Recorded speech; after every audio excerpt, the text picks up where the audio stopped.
Welcome to the Militia Gaming Community. I'm Trigger Militia, and this is the third video in the series I like to call You Are Using the Wrong Engine. In this video, I'm taking you on a deep dive into the engine offerings of the 2018 Lamborghini Huracan Spider. Let's go!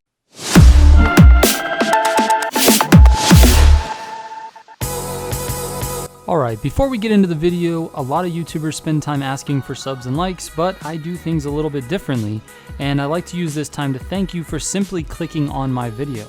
I'm sure there were plenty of other Need for Speed videos you could have watched, so thank you for taking the time to watch mine. Also, I'd like to raise a barks to all the subscribers. Thanks for watching another one of my videos, it means the world to me, seriously. Okay. There's a very annoying problem with Need for Speed Heat, and that is that it's almost impossible to know for sure that you've built the fastest version of your car before spending countless hours getting enough money to buy every single engine and then testing each one. The game doesn't show you if the engine swap will actually yield better results.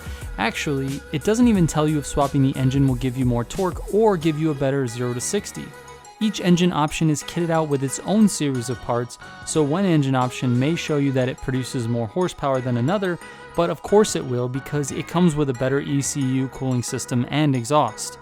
Each engine offering has a different level of components, so comparing them as if they were fully built is not even possible. Not only that, but the engines are hundreds of thousands of dollars, so how do you know which engine to start building your car with without wasting a bunch of money?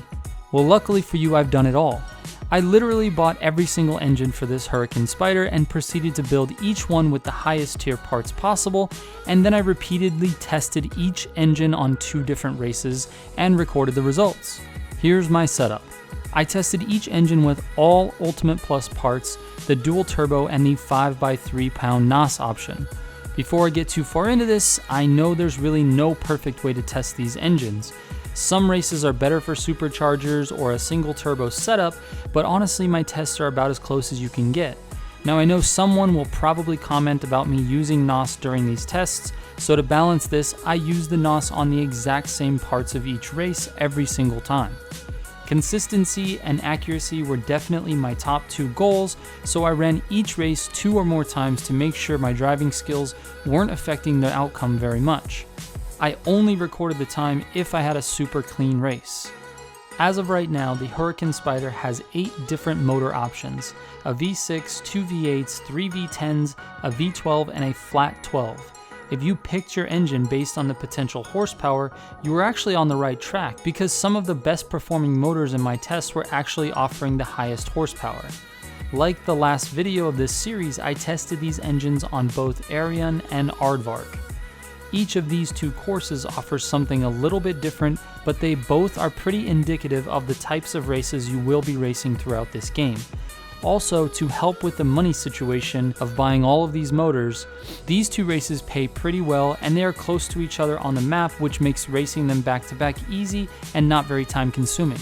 Let's take a look at the results on Arion first. Arion has a couple of very long flat to uphill straights and a lot of tight uphill turns. You spend a lot of time shifting between gears 4, 5, and 6. Being quick out of the corners is very important for this race.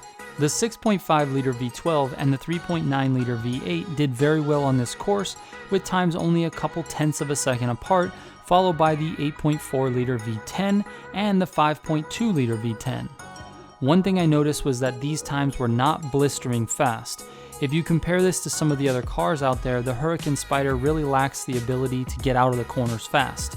The back end is heavy and slides a lot. To keep the tests consistent across all the cars that I plan on testing, I leave the live tuning alone, but if I had adjusted the downforce a little bit, I bet you I could have posted faster times. I have to say, for a car that compares very closely with the Audi R8, I was a bit disappointed with its cornering performance. However, it did post better times in general than the Audi R8, so who am I to judge? Moving on to Aardvark. Aardvark has a couple of fairly long high-speed sections that have slight bends in them, with a few sharp turns and a few sweeping turns. You spend a lot of time in the top 2 gears, especially if you know how to drive the higher speed areas. Acceleration in the high gears is by far the most important factor, but for this Huracan, control was more important. There is a downhill section of this race with a double left turn in it, and playing on console, I noticed the back end was fairly hard to control through this section. My times were greatly affected by whether or not I went through that section properly, so the testing of this course took forever. After all was said and done, the 6.5 liter V12 ended up with the fastest time, but only by 0.3 of a second. This time it was the 8.4 liter V10 and the 3.8 liter V8 nipping at its heels. Alright, so the point of all of this testing was to figure out which engine was the most well-rounded for the 2018 Huracan Spider, but unfortunately we do not have a clear favorite. The 6.5 liter V12 came in first on both races, so that's the one that I'll be speccing in my build, but the 3.9 liter V8 was only 0.2 of a second behind at Arion and only 0.5 of a second behind at Aardvark. And because this testing is not perfect, I'd say that either engine is actually a good choice. Both engines are pretty close in price as well. The 6.5 liter V12 is $454,000 and the 3.9 liter V8 is $438,000. Either way, you're spending a lot of money to swap the engine, so I'd say pick the one that you think sounds better.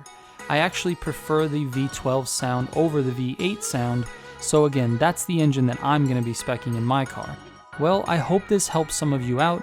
My goal is to do at least one engine test video a week and share all of my results with the community, so if you have a particular car you'd like me to test, please let me know in the comments, and if you can, please be patient with how long it takes me to get around to all of these tests. I do work a full-time job outside of YouTube, so I'm only able to do one engine test video per week, and there's a lot of other content that I really want to do with Need for Speed. Thanks for watching, Trigger out.